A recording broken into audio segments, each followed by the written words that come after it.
I'm Joseph Dozier. I'm a student here at the University of Chicago in Hyde Park. This is the Midway right here. It's 11 p.m. right now. This is actually the lightest the wind's been so far tonight. There's a lot of lightning and thunderstorms earlier. It said it's 11 p.m., but in some areas you got a half foot, and then some other areas it's a good 2 feet of snow. Look at that already. I've seen 4 stuck cars so far. I got one over there right now. I've been gone through 3 Chicago winters, and I've never experienced anything like this before. It's something else.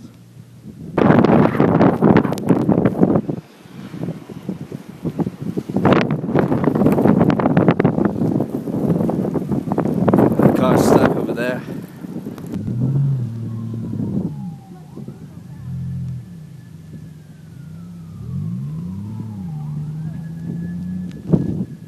Crazy part about all this is classes haven't even been canceled here. You gotta be kidding me.